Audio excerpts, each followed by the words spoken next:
प्यारे विद्यार्थियों नमस्कार।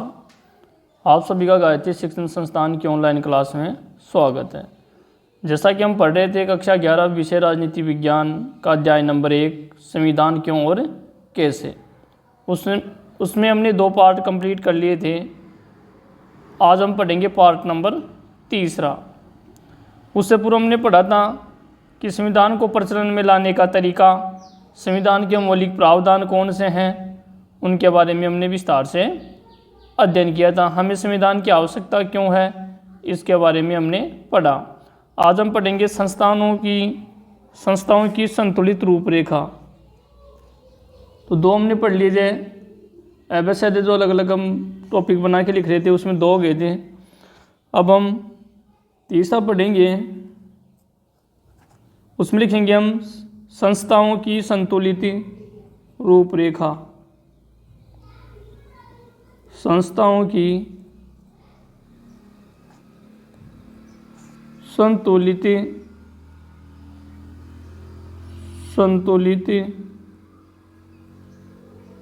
रूपरेखा। संस्थाओं की संतुलित रूपरेखा। इसमें हम पढ़ेंगे कि कौन कौन सी संस्थाएं हैं जो हमारे शासन व्यवस्था को चलाने के लिए अनिवार्य या ज़रूरी है। कौन कौन सी संस्थाओं को कौन से अधिकार दिए गए हैं। कोई भी संस्था अपने पद का दुरुपयोग न कर सके, इसके लिए शक्ति संतुलन के सिद्धांत को अपनाया गया है। तो इसमें लिखेंगे हम संविधान की रूपरेखा। इसमें लिखेंगे संविधान की रूपरेखा। संविधान की रूपरेखा बनाने की एक विधि यानी तरीका यह सुनिश्चित करना है,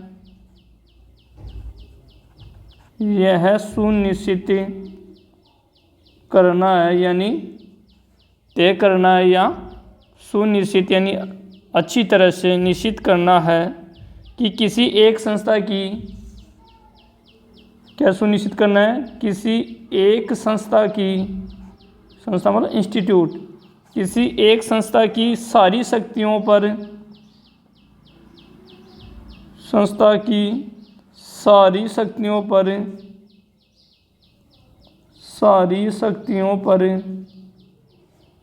एकाधिकार न हो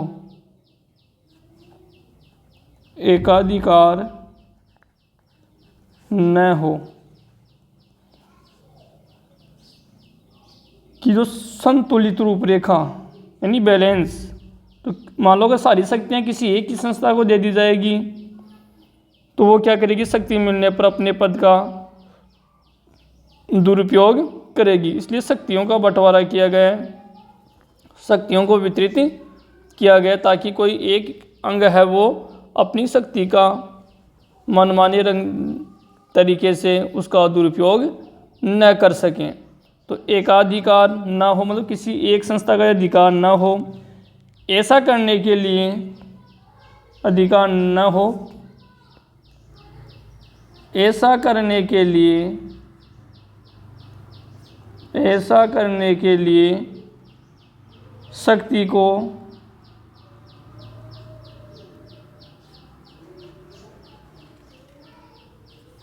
को कई संस्थाओं में बांट दिया जाता है। शक्ति को कई संस्थाओं में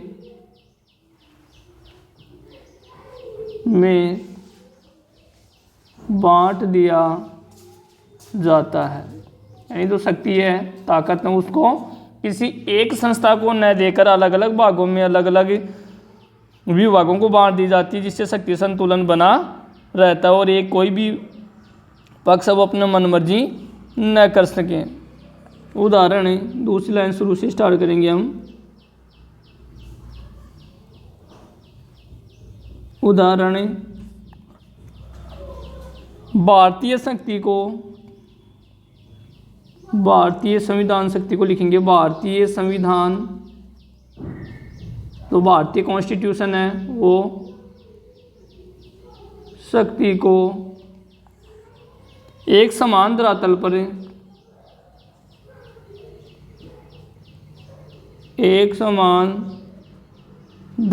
पर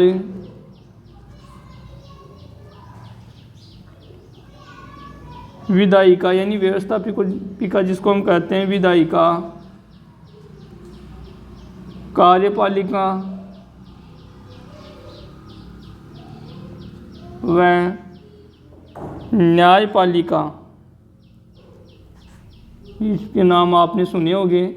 इस सरकार के 3 अंग होते हैं, व्यवस्थापिका, कार्यपालिका और न्यायपालिका। तो व्यवस्थापिका क्या करती है? कानून बनाती है। कार्यपालिका जिसको हम आम बोलचाल की भाषा में सरकार कहते हैं, तो व्यवस्थापिका जैसे संसद है, संसद कानून बनाती है, तो संसद व्यवस्थापिका हो गई। राज्य में विधानसभा हो गई। तो ये कार्यपालिका क्या करती है? व्यवस्थापिका द्वारा बनाए गए कानूनों को लागू करती है, क्रियान्वित करती है। और न्यायपालिका का मतलब आप जानते हैं, ये संविधान की व्याख्या करती है और जो अपराधी हैं उनको सज़ा देती हैं। तो न्यायपालिका जैसी संस्थाओं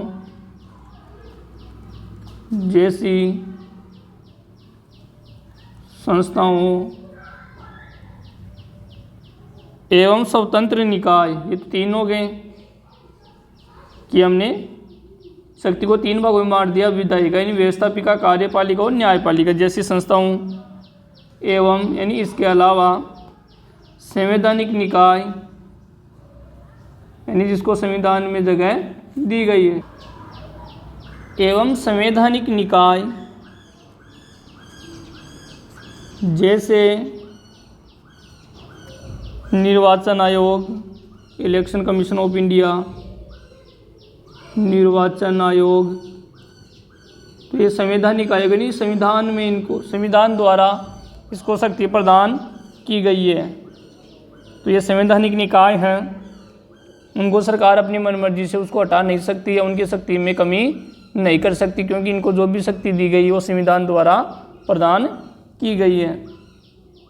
तो संस्थाएं जैसे संवैधानिक निकाय जैसे निर्वाचन आयोग आदि में बांट दिया गया है, आदि में बांट दिया गया है। आगे लिखेंगे, इससे यह सुनिश्चित हो जाता है या यह निश्चित हो जाता है कि जब संविधान शक्तियों को अलग अलग भागों में बांट देता है, अलग अलग संस्थाओं में, जैसे 3 संस्थाएं ऊपर हमने पढ़ी, इसके अलावा निर्वाचन आयोग है, तो ये अलग अलग संस्था की अलग अलग शक्तियों को बांट दिया गया है। तो इससे ये निश्चित हो जाता है कि यदि कोई एक संस्था हो जाता है कि यदि कोई एक संस्था संविधान को नष्ट करना चाहिए, संविधान को नष्ट करना चाहे या अपने हिसाब से अपनी शक्ति का दुरुपयोग करना चाहे, तो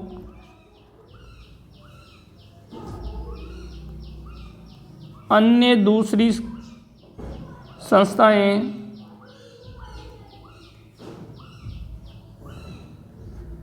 उसके अतिक्रमण को, अन्य दूसरी संस्थाएं उनको ऐसा करने से रोक सकती है, क्योंकि एक ही संस्था के पास इतना पावर या इतनी शक्ति नहीं होती कि वो अकेले ही उसमें संशोधन कर दे या बदलाव कर दे। तो शक्ति अलग अलग भागों में बटी है, तो कोई एक अपनी शक्ति का दुरुपयोग करता है तो दूसरों उसको रोक कर क्या कर लेता है, बैलेंस बना लेता है, शक्ति संतुलन कर लेता है। आगे लिखेंगे हम, अवरोध व संतुलन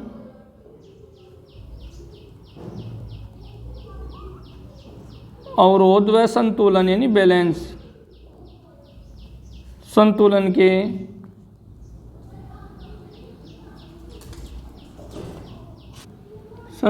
के कुशल प्रयोग ने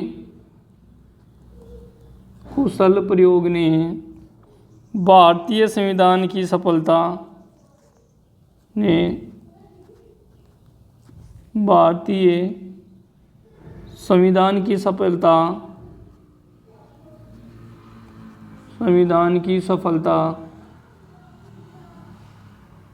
सुनिश्चित की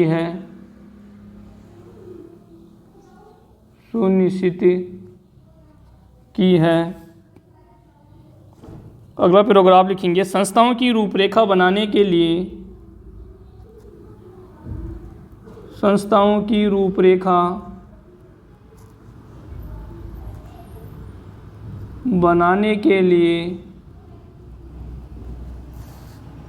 इस बात का भी ध्यान रखा जाता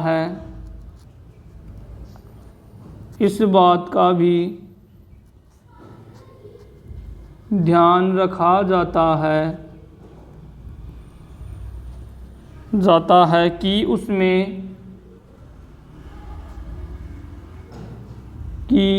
उसमें बाध्यकारी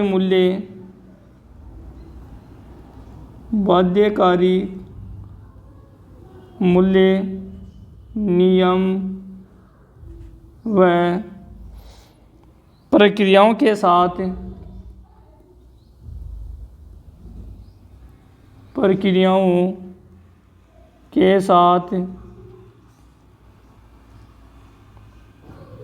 अपनी कार्यप्रणाली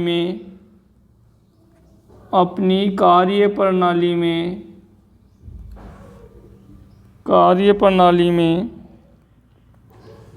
लचीलेपन का संतुलन होना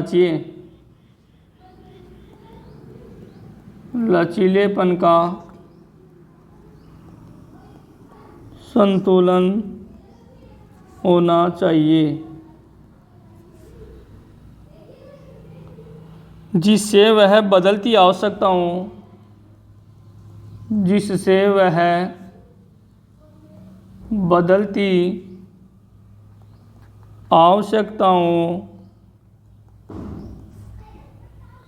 एवं परिस्थितियों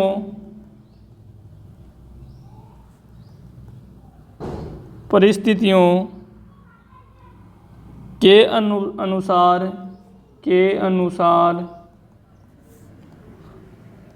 अपने को डाल सकें।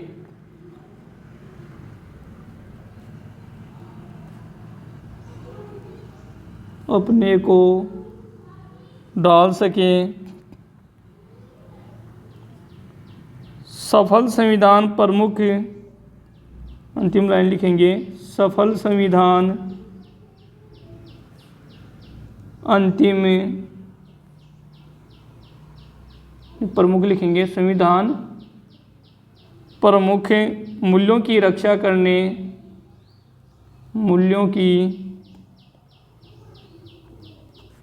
करने एवं नई परिस्थितियों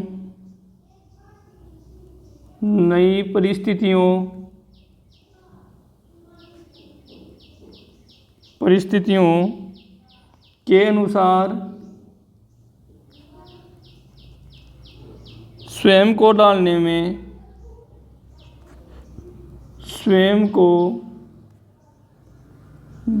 में एक संतुलन रखते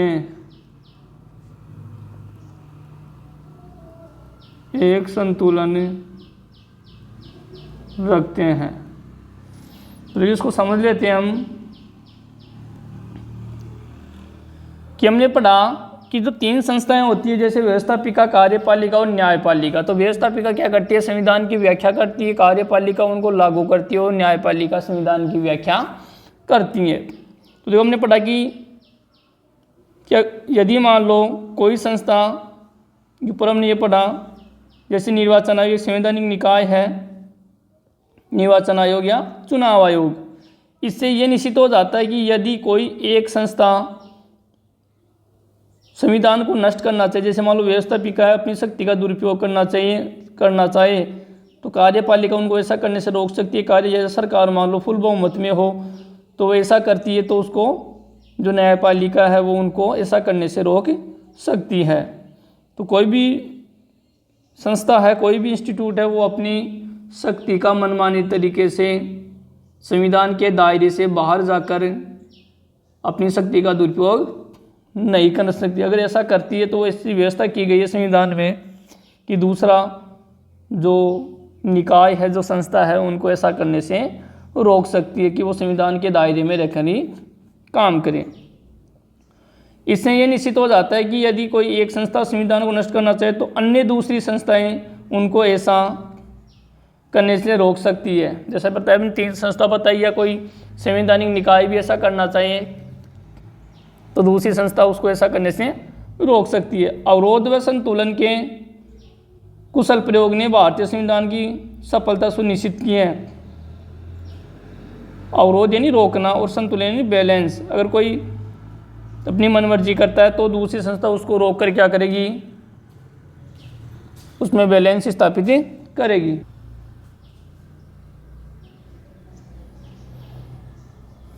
तो देखो, तो संतुलन कुशल प्रयोग ने भारतीय संविधान की सफलता सुनिश्चित की। संस्थाओं की रूपरेखा बनाने के लिए इस बात का भी ध्यान रखा जाता है कि उसमें बाध्यकारी मूल्य, नियम व प्रतिक्रियाओं के साथ अपनी कार्यप्रणाली में लचीलेपन का होना, यानी उसमें कठोरता नहीं होनी चाहिए कि मान लो आज हमने कोई संविधान में कोई ऐसा नियम ऐड किया है, ऐसा कोई कानून बना दिया गया, अगर मान लो समय की आवश्यकता के बाद उसे बदलने की आवश्यकता पड़ सकती है, उसको हटाया जा सकता है, तो उसमें लचीलेपन का सिद्धांत होना चाहिए जिससे वे बदलती आवश्यकताएं परिस्थिति के अनुसार अपने को डाल सकें। सफल संविधान प्रमुख मूल्यों को रक्षा करने एवं नई परिस्थितियों के अनुसार स्वयं को डालने में एक संतुलन रखते हैं। जैसे मान लो 20 साल पहले परिस्थिति कोई दूसरी थी, लेकिन वर्तमान में मान लो कोई कानून आज के समय में, आज के प्रक्षेपण में वो बेकार है तो उसको हटाया जा सकता है या उसमें कोई संशोधन या बदलाव किया जा सकता है। अगला पॉइंट पढ़ेंगे हम, भारतीय संविधान कैसे बना।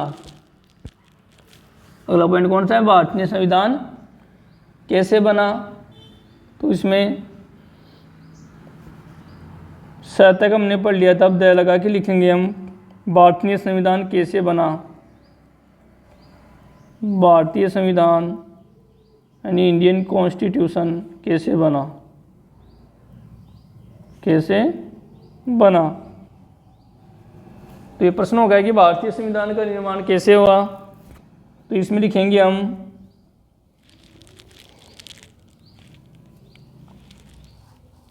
एक संविधान सभा ने, पहले लिख लेते हैं बाद में समझ लेंगे हम इसको। एक संविधान सभा ने, संविधान का निर्माण किसने किया, संविधान सभा ने। संविधान सभा ने संविधान को बनाया जिसे अविभाजित भारत ने, यानी जिस समय भारत का बंटवारा नहीं हुआ था, जिसे अविभाजित यानी जिस समय भारत और पाकिस्तान 2 देश नहीं बने थे, अविभाजित भारत ने कैबिनेट मिशन, ये शब्द याद रखना आपको, कैबिनेट मिशन, भारतीय संविधान की योजना किसने बनाई, कैबिनेट मिशन योजना के तहत भारतीय संविधान का निर्माण किया गया। कैबिनेट मिशन की योजना के अनुसार, योजना में प्लानिंग, योजना के अनुसार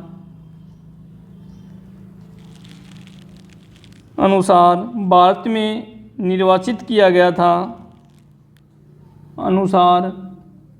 भारत में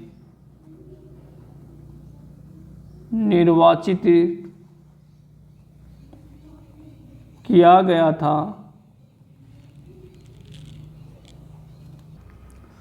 तो देखें, भारतीय संविधान का निर्माण एक संविधान सभा के द्वारा किया गया था, जिसमें भारत के विभिन्न प्रांतों से से उसमें सदस्यों को शामिल किया गया, क्योंकि भारतीय संविधान भारतीयों के द्वारा ही निर्मित किया गया था। कौन सी योजना, तो प्रश्न क्या बनता है कि भारतीय संविधान किस योजना के तहत बना, तो आप बताएंगे कैबिनेट मिशन योजना के तहत। कौन सा? कैबिनेट मिशन योजना के तहत। आगे लिखेंगे हम अगली लाइन से, संविधान सभा की प्रथम बैठक, संविधान सभा की प्रथम बैठक, तो ये परमानेंट क्वेश्चन है, ये बदलेगा थोड़ी अब, कि जब भारत का संविधान बना तो उसकी प्रथम यानी पहली बैठक कब हुई, अंतिम बैठक कब हुई, प्रथम बैठक के अध्यक्ष कौन थे, तो ये सारी बातें हम इसमें पढ़ेंगे। तो देखिए, संविधान सभा की प्रथम बैठक, प्रथम बैठक 9 दिसंबर 1946 को, ये काफ़ी इम्पोर्टेंट सन है, 9 दिसंबर 1946 को, 1946 को हुई। अब इसमें यह भी लिख लेते हैं हम, इसके अध्यक्ष कौन थे। संविधान सभा की प्रथम बैठक 9 दिसंबर 1946 को हुई। इस बैठक में डॉक्टर सच्चिदानंद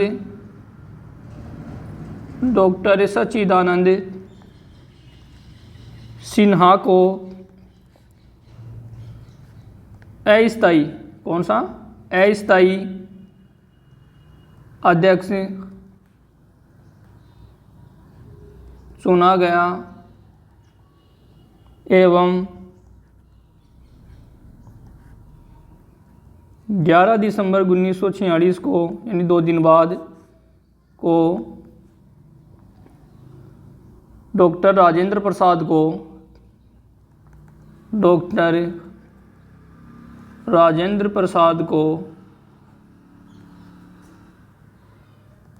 संविधान सभा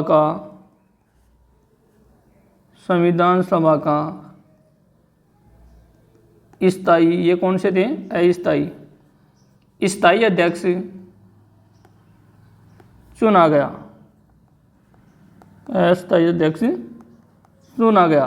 तो देखो, भारतीय संविधान का निर्माण कैबिनेट मिशन योजना के तहत किया गया था। तो इस संविधान सभा की जो पहली या प्रथम बैठक थी 9 दिसंबर 1946 को हुई थी। तो काफ़ी इंपॉर्टेंट है ये पॉइंट, 9 दिसंबर 1946 को।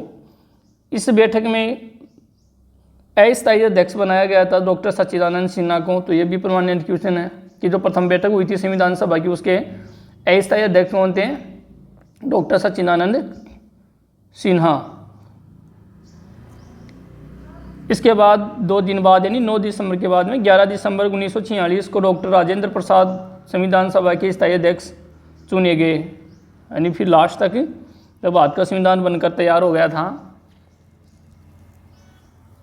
26 नवंबर 1949 को, उस समय तो ये डॉक्टर राजेंद्र प्रसाद जो भारत के प्रथम राष्ट्रपति थे, इनको स्थायी यानी परमानेंट अध्यक्ष चुन लिया गया।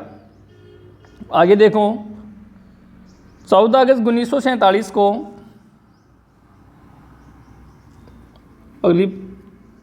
अगला पैराग्राफ लिखेंगे। 14 अगस्त 1947 को, यानी आज़ादी से एक दिन पूर्व, 1947 को विभाजित भारत को, विभाजित यानी उस समय भारत का बंटवारा हो गया था। विभाजित भारत की संविधान सभा के रूप में भारत की संविधान सभा के रूप में इसकी पुनः बैठक हुई। किसकी? संविधान सभा की। इसकी पुनः बैठक हुई विभाजन के बाद। आगे लिखेंगे हम, विभाजन यानी बंटवारे के बाद,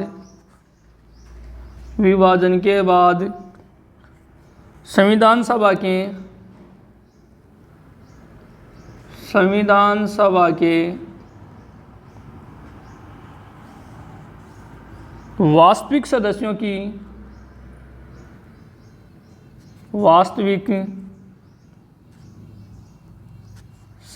की संख्या घटकर शुरू में कितनी थी? 389। कितनी थी? 389 सदस्यों की संख्या घटकर, यानी अब सांप्रदायिकता के आधार पर भारत और पाकिस्तान दो मुल्क बन गए हैं, तो इनकी संख्या घटकर 389 से कितनी हो गई? 299 रह गई। कितनी रह गई? 299। पूर्व में कितनी थी? 389 थी, तो इसमें 90 कम हो गई। 299 390 कम हो गई। 26 नवंबर 1949 को आगे लिखेंगे। फिर 26 जनवरी 1949 को, 50 को नहीं, 49 को जो हमारा संविधान तो बनकर तैयार हो गया था, याद रखना है। प्रथम बैठक 1946 को हुई थी और 26 नवंबर, फिर ये जनवरी गलती लिख दिया मैंने यहाँ पर, 26 जनवरी, 26 नवंबर लिखेंगे हम। 26 नवंबर 1949 को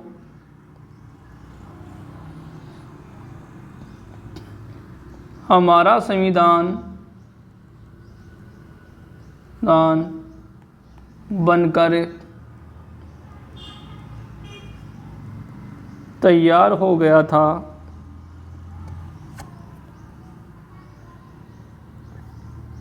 उस समय मतलब 26 नवंबर 1949 को कुल 284, अभी हमने कितने पढ़ा? 284 सदस्य उपस्थित थे। यानी पूर्व में संख्या कितनी थी? 389 थी। भारतीय विभाजन के कारण ये संख्या घटकर कितनी हो गई? 299 हो गई। तो यहाँ आंकड़े याद रखने हैं। हमारा संविधान की जो पहली बैठक 9 दिसंबर 1946 को हुई थी, और ये बनकर तैयार कब हुआ था? 26 नवंबर 1949 को।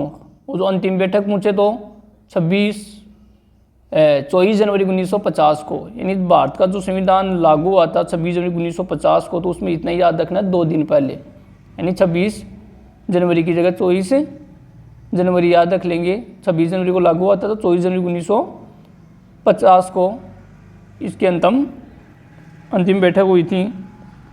तो देखो 284 सदस्य उपस्थित थे। इन्होंने, आगे लिखेंगे, इन्होंने 284 ने, इन्होंने ही संविधान को अंतिम रूप से पारित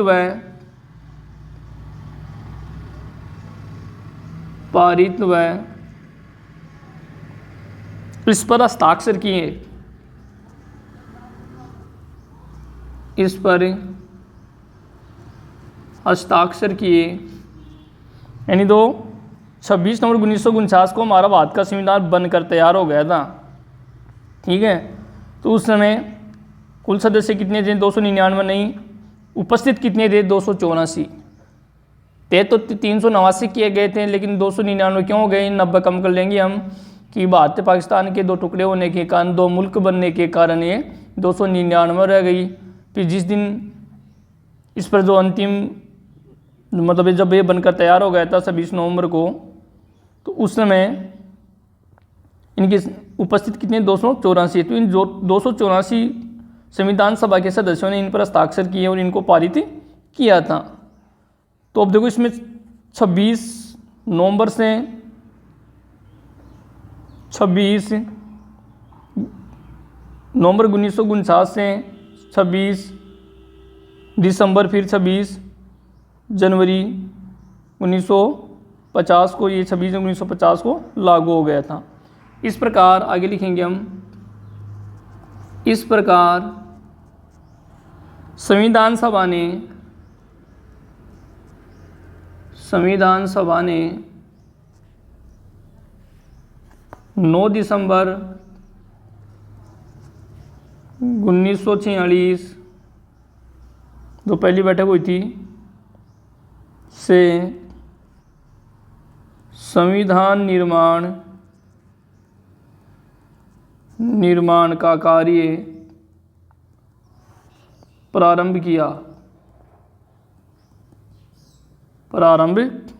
किया, जिसे 26 नवंबर 1949 को पूर्ण किया। यानी 26 जनवरी 1949 को ये बनकर तैयार हो गया। यानी पहली बैठक हमने पढ़ी 9 दिसंबर 1946 को, तो इसको याद रखेंगे यहाँ से लेकर यहाँ तक। 9 दिसंबर 1946 को प्रथम बैठक हुई थी, जिसका हमने पढ़ा किया है अस्थायी अध्यक्ष चुना गया था डॉक्टर सच्चिदानंद सिन्हा को। वहाँ से लेकर 1949 तक ये बनकर तैयार हो गया था। मतलब 2 वर्ष 11 माह 18 दिन। आपको ये पता होगा कि भारत का संविधान कितने दिन में बनकर तैयार हुआ? 2 वर्ष 11 माह और 18 दिन, करीब 3 साल के करीब हो गया। अब इसी का पाठ पढ़ेंगे हम। दय पढ़ रहे थे हम, भारतीय संविधान कैसे बना। तो संविधान सभा कैबिनेट मिशन की योजना के तहत बना। प्रथम बैठक कब हुई, ये बनकर तैयार कब हुआ, कुल सदस्य कितने थे, 299 संख्या क्यों गई पाकिस्तान विभाजन, भारत विभाजन के कारण, और जिस समय ये बनकर तैयार उस दिन कितने लोग थे, 284 सदस्य थे, उन्होंने इसको पारित किया और इस पर हस्ताक्षर किए इतने। अब देखो इसी का पाठ पढ़ेंगे, दय का ही पहला, दय का पहला पढ़ेंगे हम। तो उसमें आप हेडिंग डाल लें संविधान सभा का स्वरूप। संविधान सभा का स्वरूप, इसमें लिखेंगे कि स्वरूप मतलब इसमें कुल सदस्य कितने, जो अभी पूर्व में हमने पढ़ा उससे मिलता जुलता ही है। कितने सदस्य थे, कौन से क्षेत्र से कितने सदस्य लिए गए, किसमें, संविधान सभा में। तो भारत की संविधान सभा के, भारत की संविधान सभा के सदस्यों का चुनाव, सदस्यों का चुनाव कैबिनेट मिशन, कैबिनेट मिशन योजना के अनुसार, योजना के अनुसार 1935 में, 1935 में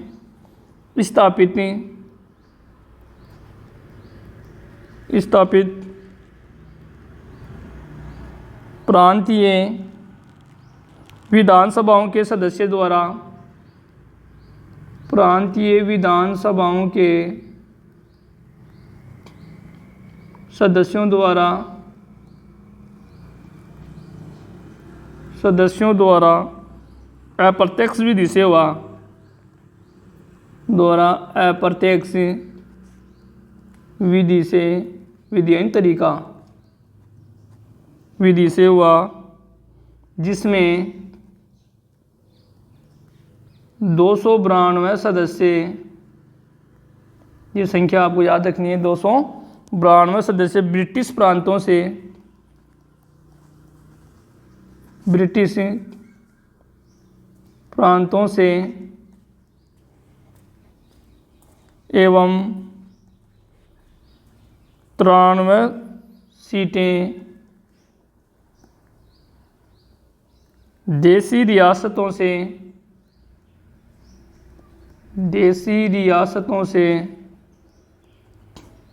आवंटित होनी थी, देसी रियासतों से आवंटित होनी थी। तो 93 सीटें देसी रियासतों से आवंटित होनी थी, यानी 2 कुल सीटें थी ना, उनमें से 292 और 93 प्रत्येक प्रांत की, आगे लिखेंगे प्रत्येक प्रांत यानी राज्य, प्रत्येक प्रांत की सीटों को 3 प्रमुख समुदायों, कितने, 3 प्रमुख समुदायों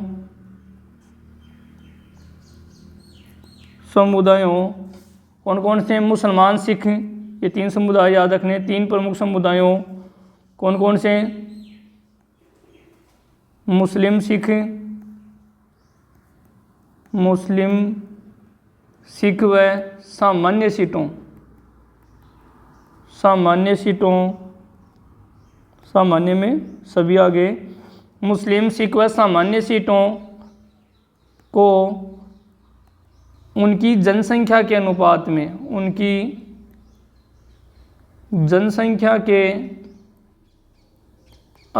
में, तो इसको रेखांकित कर लेंगे, जनसंख्या के अनुपात में आवंटित की गई, यानी बांटी गई, आवंटित की गई। तो देखो कुल सीटें कितनी थी, 389 थी, तो उसमें 292 तो ब्रिटिश प्रांतों से, 93 सीटें देसी रियासतों से, और 4 सीटें कौन सी, चीफ कमिश्नर प्रदेशों से। तो इस प्रकार कुल कितनी हो गई थी, 389। तो मैंने पूर्व में आपको बताया था 292, 93 और 4 जोड़ देंगे, कौन सी, चीफ कमिश्नर प्रदेश क्षेत्रों से। तो अब देखो प्रत्येक प्रांत की जो सीटें थी, जैसे मान लो 93 है, 292 है, तो इन सीटों को 3 भागों में बांट दिया कि उसमें जनसंख्या के अनुपात में मुस्लिम, सिख और सामान्य, इसमें हिंदू भी आ गए, को उतरी। तो उनकी जनसंख्या यानी किस क्षेत्र में कितनी जनसंख्या में किस संप्रदाय के लोग निवास करते हैं, तो उसमें जिसमें ज़्यादा जनसंख्या तो उसमें उसके हिसाब से चुने जाएंगे, जिसमें जब सिख ज़्यादा तो सिखों की सीटें ज़्यादा आवंटित की गई, नहीं उसकी जनसंख्या को ध्यान में रखकर। तो ये प्रश्न पूछा जा सकता है, सीटों का आवंटन किसके आधार पर किया गया, जनसंख्या के आधार पर, न कि क्षेत्रफल के आधार पर, क्षेत्रफल के आधार पर न करके किसके आधार पर किया गया, जनसंख्या के आधार पर। तो किस आधार पर, जनसंख्या के अनुपात में सीटों का आवंटन किया गया। इस प्रकार आगे लिखेंगे हम अगला पैराग्राफ, इस प्रकार हमारी संविधान सभा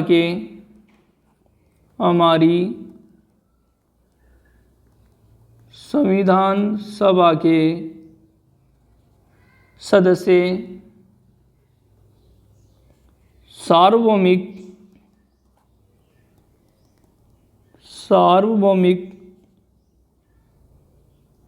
वयस्क मताधिकार, वयस्क मताधिकार के आधार पर नहीं चुने गए थे,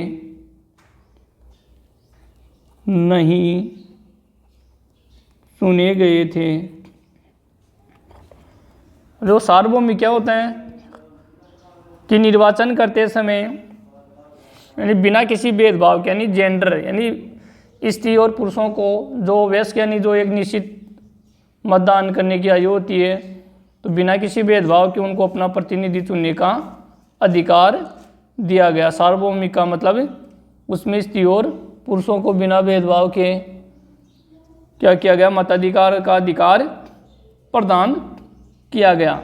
लेकिन यहाँ पर नहीं किया, वर्तमान में कौन सा है, सार्वभौमिक वयस्क मताधिकार है। लेकिन उस समय की हम बात करें, जब भारत का संविधान बना था तो 399 सीटें आवंटित की गई, फिर हमने देखा 299 भारतीय विभाजन के बाद में 299 रह गई थी, और जिस समय हस्ताक्षर किए गए उस समय 284 रह गई थी, ठीक है।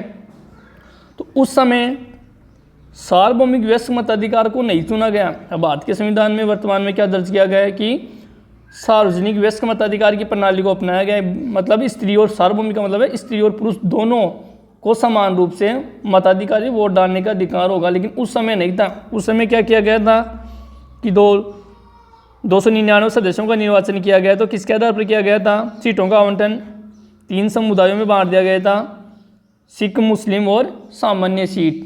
आधार किसको माना गया था, जनसंख्या को। किसको माना गया था, जनसंख्या को। तभी तो लिखा नहीं। तो भौमिक वयस्क मताधिकार के आधार पर नहीं चुने गए थे, लेकिन चुना किसके आधार पर जाना चाहिए था, इस आधार पर, लेकिन ऐसा नहीं किया गया था।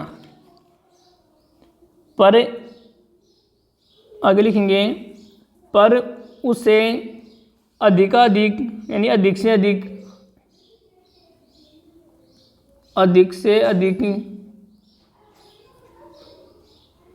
प्रतिनिधित्वपूर्ण बनाने के प्रयास किए गए।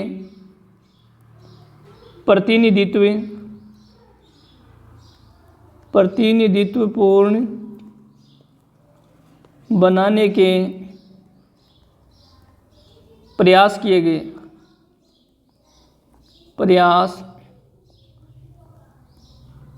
गए सभी धर्म, लेकिन फिर भी क्या किया गया, अधिक से अधिक प्रतिनिधित्वपूर्ण बनाने का प्रयास किया गया, यानी सभी वर्ग को प्रतिनिधित्व यानी उसमें शामिल होने का, उसमें पार्टिसिपेट करने का मौका मिले। सभी धर्म के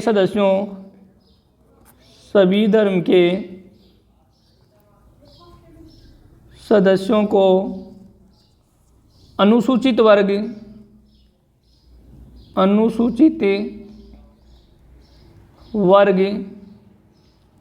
के सदस्यों को, जो ऐसे में आते हैं शेड्यूल कास्ट को, उसमें स्थान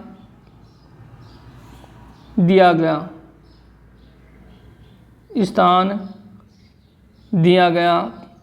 संविधान सभा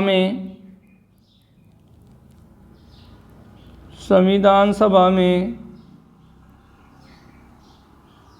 82% सीटें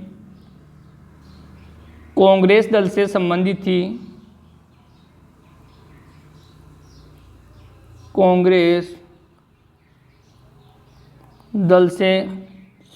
थी। लेकिन कांग्रेस दल स्वयं भी विविधताओं से भरा था, विविधताओं से भरा था। तो ये अपना पहला पॉइंट कंप्लीट हो गया। संविधान सभा का स्वरूप हमने पढ़ा। इस स्वरूप में कि सदस्यों द्वारा अप्रत्यक्ष विधि से उसका निर्वाचन किया गया। भारत की जो कैबिनेट मिशन पढ़ा था उसके आधार पर 1935 में स्थापित जो प्रांतीय विधानसभाओं के सदस्यों द्वारा अप्रत्यक्ष रूप से यानी इनडायरेक्ट रूप से उनका निर्वाचन हुआ, जिसमें 292 सदस्य ब्रिटिश प्रांतों से और 93 सदस्य देशी रियासतों से और 4 कोण से चीफ कमिश्नर प्रदेशों से चुने जाने थे। यानी कुल कितने हो गए, 389। बाद में विभाजन के बाद 299 रह गए थे।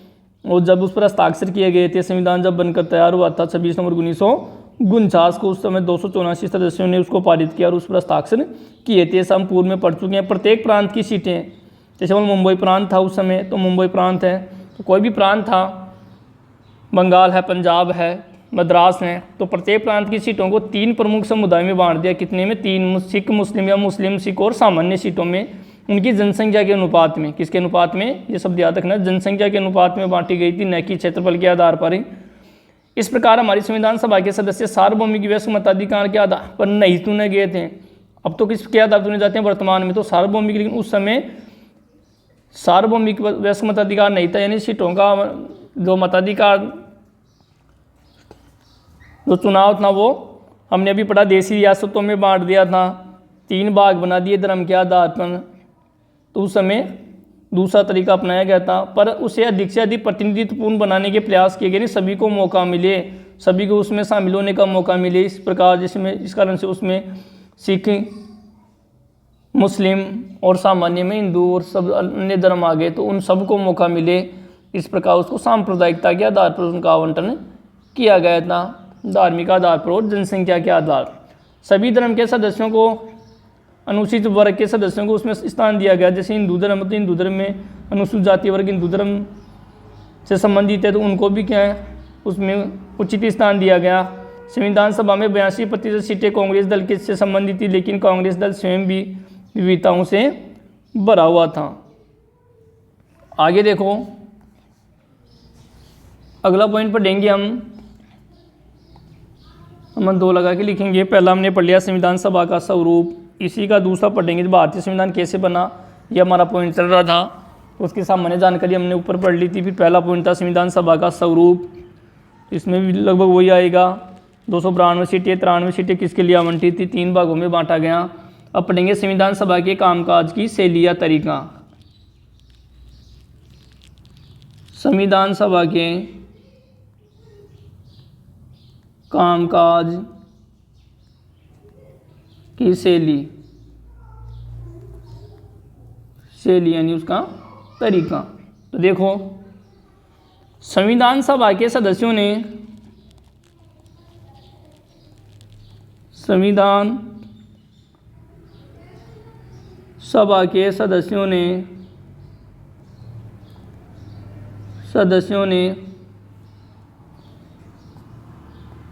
पूरे देश के हित को ध्यान में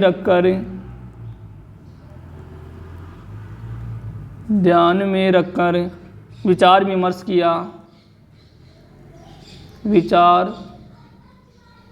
विमर्श किया, यानी किसी क्षेत्र विशेष को नहीं, पूरे देश को के हित यानी भलाई को ध्यान में रखकर विचार विमर्श किया गया।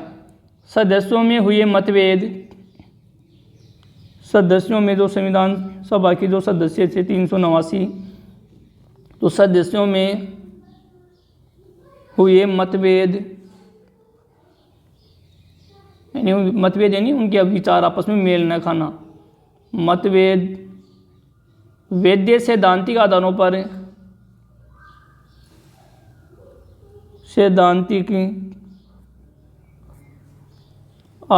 पर होते थे। संविधान सभा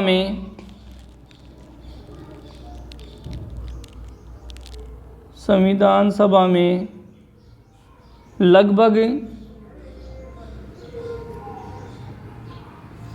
उन सभी विषयों पर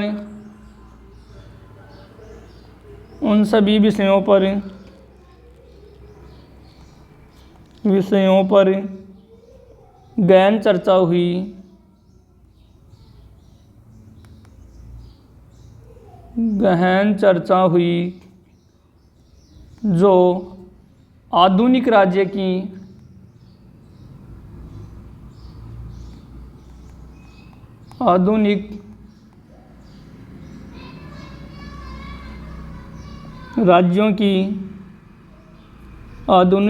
की बुनियाद है। संविधान सभा में केवल, अगली लाइन से लिखेंगे, संविधान सभा में केवल एक प्रावधान सार्वभौमिक अभी शब्द आया था पूर्व में, सार्वभौमिक मताधिकार के अधिकार का प्रावधान बिना किसी वाद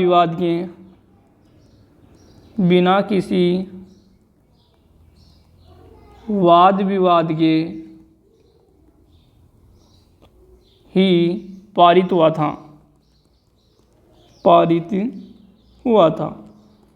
तो कितने के बारे प्रश्न पूछ भी लिया जाता है।